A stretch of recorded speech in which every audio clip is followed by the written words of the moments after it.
Okay, ठीक है। तो थर्ड चीज जो हमारे पास आ जाती है that is excretion. It is the third process of the homeostasis. Excretion क्या होता है? It is the removal of the metabolic waste from body.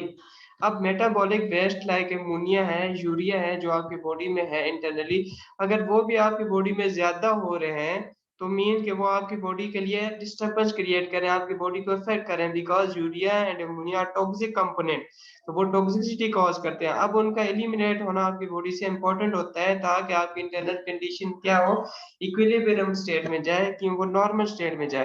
तो एक्सक्रीशन भी it is a process of homeostasis, जिसमें होता है कि तो मेटाबॉलिक वेस्ट जो भी है आपकी बॉडी से क्या होते हैं, एक्सक्रीट आउट होते हैं। ठीक है, तो ये तीन कंडीशन बेसिकली आपके पास, तीन प्रोसेस है जो होम्योस्टेसिस में आ जाते हैं। एक बार फिर बता देता हूँ मैं, होम्योस्टेसिस हमारे पास क्या होता है? It is the maintenance of internal body temperature at equilibrium stage या नॉर्मल स्टेज। ठीक है, तो उसमें हमारे पास जैसे टेम्परेचर को 37 डिग्री सेंटीग्रेड होता है, ब्लड ग्लूकोज लेवल है 1 ग्राम पर लीटर होता है, इसी तरह सॉल्ट की कंसंट्रेशन, बॉडी कंसंट्रेशन मेंटेन करना जरूरी होता है। तीन प्रोसेस के थ्रू होता है। एक होता है osmoregulation, it is maintenance of amounts of water and salts in our body, water और सॉल्ट की अमाउंट को मेंटेन करना, दैट इज ऑस्मो रेगुलेशन। ये क्यों जरूरी होता है? It is important for the diffusion and osmosis, जो कि सेल के अंदर आपके पास material inside the cell and outside the cell flow करते हैं डिफ्यूजन ऑस्मोसिस के थ्रू, एंड उसके लिए वाटर एंड सॉल्ट की कंसंट्रेशन मेंटेन करना इंपॉर्टेंट होता है, and this is called as osmoregulation. Second thing is thermoregulation, it is the maintenance of internal body temperature. अब एंजाइम जो है उनको फंक्शनिंग के लिए बेसिकली ऑप्टिमम टेम्परेचर चाहिए होता है, and that is around 37 degree centigrade, और वो 37 डिग्री सेंटीग्रेड मेंटेन करना, this is called as thermoregulation. तो ये भी हमारे पास क्या है, होम्योस्टेसिस का एक process. Third one is excretion. Excretion हम कहते हैं it is the removal of metabolic waste from the body, जो कि आपके पास जो लाइक यूरिया है, अमोनिया है, अब दीज आर टॉक्सिक कंपोनेंट्स, अगर ये आपकी बॉडी में ज्यादा टाइम तक रहते हैं तो टॉक्सिसिटी कॉज करते हैं। ठीक है, तो इनका एक्सक्रीट आउट होना बॉडी से, this is also process of homeostasis, और हम कहते हैं दिस इज एक्सक्रीशन। ठीक है, इसको हम क्या कहते हैं, एक्सक्रीशन। तो ये तीन प्रोसेसेस है बेसिकली आपके पास, जिनके थ्रू क्या होती है, होम्योस्टेसिस होती है। अब होम्योस्टेसिस प्लांट्स में भी होती है और होम्योस्टेसिस एनिमल्स में भी होती है। अब थोड़ा सा प्लांट्स के बारे में देखते हैं कि होम्योस्टेसिस इन प्लांट्स कैसे होती है। बेसिकली प्लांट्स भी रिस्पॉन्ड करते हैं according to the environmental changes, और वो आपकी बॉडी में जो वो अपनी उनकी बॉडी है उनकी कंडीशन को क्या रखते हैं, कांस्टेंट रखते हैं। वही हमने कहा जैसे हमारे पास क्या होम्योस्टेसिस है। ठीक है, अब वो हमारे पास डिफरेंट जो है वो आपके पास मैकेनिज्म के थ्रू होम्योस्टेसिस करते हैं। ठीक है, आप जैसे होम्योस्टेसिस ऑफ वाटर करते हैं एंड अदर केमिकल जैसे गैसेज हैं, आप जैसे oxygen, carbon dioxide, nitrogenous materials है, तो इनको वो मेंटेन करते हैं अपनी इंटरनल कंडीशन में। वो कैसे करते हैं देखते हैं उनको वन बाय वन। सबसे पहले जो है जो हमारे पास है, it is the homeostasis, it is the removal of the extra carbon dioxide and oxygen. ठीक है, कि आपके पास एक्स्ट्रा जो कार्बन डाइऑक्साइड और ऑक्सीजन जो आपकी जो प्लांट्स की बॉडी में प्रोड्यूस हो रही है, प्लांट्स में प्रोड्यूस हो रही है, वो कैसे रिमूव करते हैं ताकि उनके इंटरनल कंडीशन हो वो क्या हो, सेम रहे या कांस्टेंट रहे। ठीक है, ये चीजें आप पहले भी पढ़ चुके हैं। आपको पता है कि ड्यूरिंग डे टाइम दो तरह के प्रोसेसेस और होते हैं at a time in plants. एक है आपके पास respiration and second one is photosynthesis. ठीक है, अब रिस्पायरेशन में आपके पास कार्बन डाइऑक्साइड प्रोड्यूस होती है और आपके पास ऑक्सीजन इनटेक होती है। तो कार्बन डाइऑक्साइड जो दिन के टाइम रिस्पायरेशन में प्रोड्यूस हो रही है, वो फोटोसिंथेसिस में आपको पता है यूज हो रही है, क्योंकि फोटोसिंथेसिस में कार्बन डाइऑक्साइड रिक्वायर्ड होती है। ठीक है, तो दिन के टाइम पे सेलुलर रेस्पिरेशन में कार्बन डाइऑक्साइड प्रोड्यूस हो रही है, एंड वही कार्बन डाइऑक्साइड आपके पास फोटोसिंथेसिस में यूज भी हो रही होती है। सो हैंस जो आपके पास carbon dioxide at that time it is not a waste product, क्योंकि वो फोटोसिंथेसिस में आपके साथ क्या हो रही है, साइड बाय साइड यूज भी हो रही है। लेकिन रात के टाइम पे देयर इज नो फोटोसिंथेसिस, तो रात के टाइम पे सिर्फ सेलुलर रेस्पिरेशन का प्रोसेस हो रहा है। मीन के रात को आपके पास कार्बन डाइऑक्साइड तो प्रोड्यूस हो रही है, बट वो आगे यूज नहीं हो रही। क्योंकि फोटोसिंथेसिस का प्रोसेस नहीं है तो वो आगे क्या हो रहा है, यूज नहीं हो रहा है। ठीक है, तो रात के टाइम पे सेलुलर रेस्पिरेशन के थ्रू जो कार्बन डाइऑक्साइड प्रोड्यूस होती है, it is a waste product जो आपके पास रिमूव आउट होना होता है फ्रॉम द सेल। अब वो रिमूव आउट अगर नहीं होता तो ये जो इंटरनल कंडीशन है वो आपके पास प्लांट्स में इंटरनल कंडीशन वो क्या होगी, वो सेम नहीं होगी। ठीक है, क्योंकि आपके पास इंटरनली जो है वो कार्बन डाइऑक्साइड की क्वांटिटी ज्यादा हो जाएगी, क्योंकि वो आगे फोटोसिंथेसिस में यूज नहीं हो रही। तो वो जो कार्बन डाइऑक्साइड रिमूव आउट होना from from the tissues of the cells या सेल्स टिश्यू जो है वो इम्पोर्टेंट होता है। अब वो प्लांट्स उसको क्या करते हैं, थ्रू स्टोमेटा आपके पास उसको क्या कर लेते हैं, रिमूव आउट, एक्सक्रीट आउट कर देते हैं, स्केप आउट कर देते हैं फ्रॉम प्लांट्स फ्रॉम सेल्स। ठीक है, तो हाँ, इस तरह आपके पास प्लांट जो है वो कार्बन डाइऑक्साइड की क्वांटिटी को मेंटेन करते हैं। वो आप इंटरनली कार्बन डाइऑक्साइड की क्वांटिटी को ज्यादा नहीं होने देते, तो हम कहते हैं दिस इज होम्योस्टेसिस। सेकेंड चीज है आपके पास ऑक्सीजन बी का, ऑक्सीजन का भी यही मैकेनिज्म है। ठीक है, ऑक्सीजन जो है आपके पास दिन के टाइम पे ऑक्सीजन प्रोड्यूस हो रही है through photosynthesis. Through photosynthesis oxygen produce हो रही है और वो ऑक्सीजन यूज हो रही है सेलुलर रिस्पायरेशन में। ठीक है, तो दिन के टाइम पे फोटोसिंथेसिस प्रोड्यूस भी हो रही है, साथ में सेलुलर रिस्पायरेशन में क्या हो रही है, यूज भी हो रही है। लेकिन रात के टाइम पे आपके पास जो फोटोसिंथेसिस प्रोसेस स्टॉप होता है, तो इस mean there is no production of oxygen. तो फिर वो क्या करते हैं कि सेलुलर रिस्पायरेशन में ऑक्सीजन जो है वो क्या करता है, प्लांट बाहर से इनटेक करता है फ्रॉम फ्रॉम एनवायरनमेंट। तो इस तरह आपके पास दिन के टाइम पे जो फोटोसिंथेसिस ऑक्सीजन प्रोड्यूस होती है थ्रू फोटोसिंथेसिस, वो कुछ तो प्लांट रिस्पायरेशन में यूज होती है, लेकिन जो एक्स्ट्रा होती है वो रिमूव आउट हो जाती है फ्रॉम दी थ्रू स्टोमेटा या आपके पास थ्रू जो आपके पास रूट्स है वहां से। अब वो जो एक्स्ट्रा ऑक्सीजन रिमूव आउट हो जाती है, अगर वो प्लांट्स की बॉडी में इनसाइड ही रहेगी तो वो आपके पास ज्यादा हो जाएगी, which mean it will affect the internal conditions of the plant। तो वो जो रिमूविंग है या escaping out the oxygen है from plants, this is also a process of the homeostasis। ठीक है, तो इस तरह कार्बन डाइऑक्साइड भी उसी प्रोसेस के थ्रू रिमूव आउट होती है, escape आउट होती है, और ऑक्सीजन भी escape आउट होती है। तो इस तरह आपके पास जो प्लांट्स हैं वो अपनी इंटरनल कंडीशन को क्या करते हैं, मेंटेन करते हैं through removal of the carbon dioxide and oxygen. ठीक है, तो इस अच्छा इसके बाद हमारे पास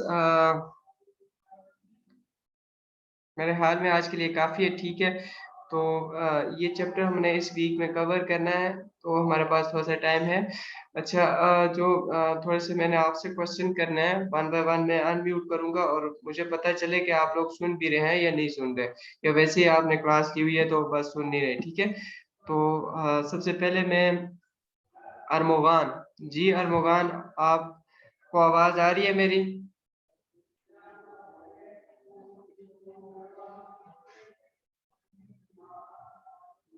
अरमोगान, आपको आवाज आ रही है? अरमोगान वसीम,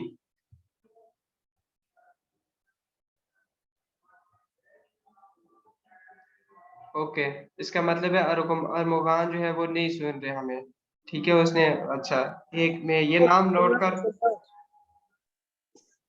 जी, आपको आवाज आ रही है? यस सर, आ रही है, उस वक्त थोड़ी कट रही थी, अब आ रही है। Yes sir. अच्छा, आप मुझे बता सकते हैं कि why homeostasis is important for human body? Sorry sir. Why homeostasis is important for human body? Sir for their life. कैसे एक्सप्लेन करेंगे आप? Yes sir, why not, wait.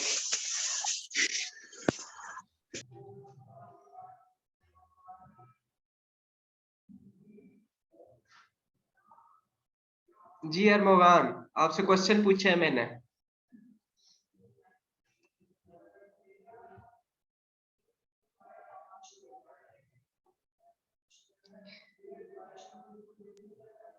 Sir उनका वाटर बैलेंस, उनका ब्लड लेवल, वो जो उनका सब होता है वो सब उसके सोर्स वगैरह फूड को सब मेंटेन करने के लिए।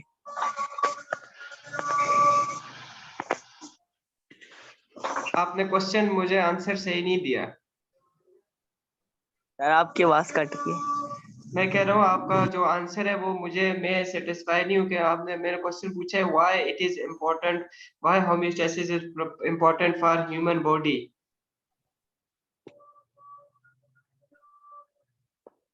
Yes sir. To maintain.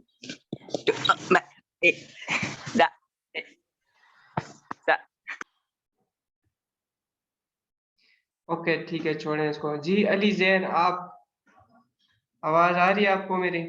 Ali Jain, yes sir, आ रही।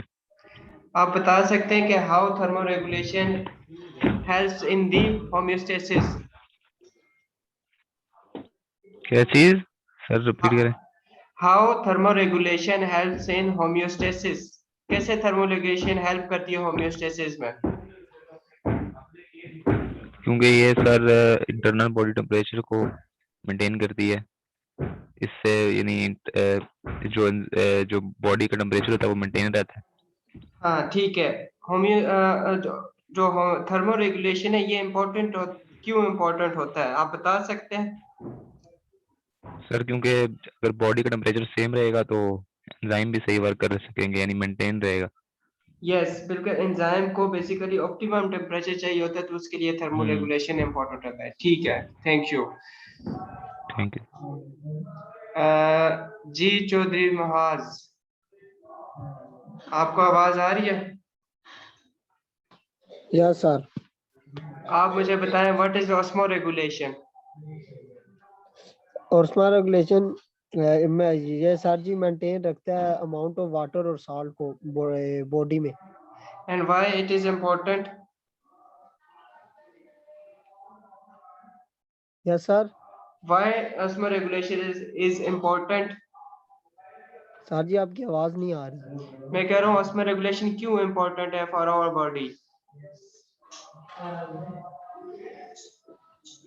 ये सर जी हमारे जो बॉडी के टिश्यूज होते हैं ना, उनको मेंटेन रखता है। टिश्यू को मेंटेन रखता इस है? वजह से फ्लड टिश्यू सर जी, बॉडी एंड फ्लड टिश्यूज। नहीं, what is tonicity? Yes sir. Tonicity क्या होता है? What is the concept of tonicity? Sir जी आवाज नहीं आ रही आपकी। अच्छा ठीक है। जी मोहम्मद कैफ, आपको आवाज आ रही है? आ रही है। हाँ, जो वो उसको नहीं जा रही थी ना। अच्छा, हाँ आप बता सकते हैं what is the concept of टॉनिसिटी?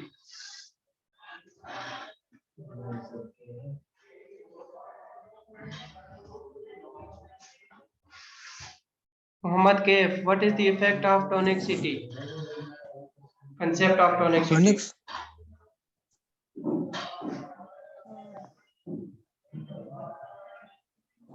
तो ये वाला नहीं आता, दूसरा पूछ लें सवाल। तो आप अभी सुना नहीं है लेक्चर?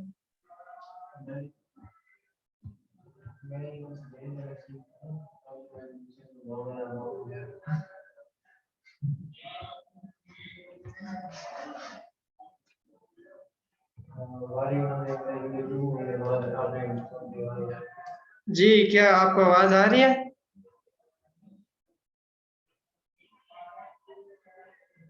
मोहम्मद कैफ,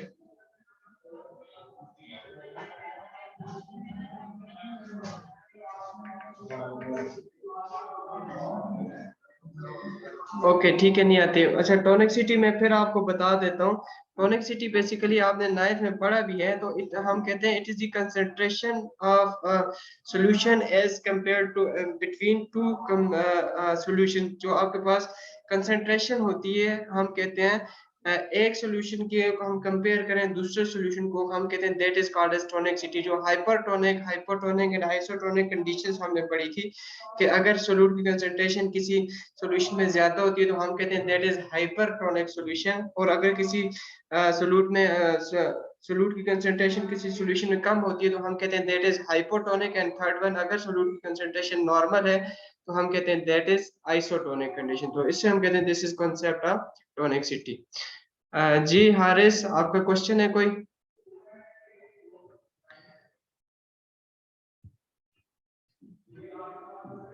सर कोई क्वेश्चन नहीं है। ओके ठीक है। सो मैं अब आपकी अटेंडेंस जो है वो लगा रहा हूँ, तो आपके पास फिर हम इससे, अगर आपने एक दफ़ा पढ़ भी लेना है इसको, अगर किसी को कोई क्वेश्चन हुआ तो वो फिर मुझे नेक्स्ट क्लास में मैं पूछ लूँगा, ठीक है।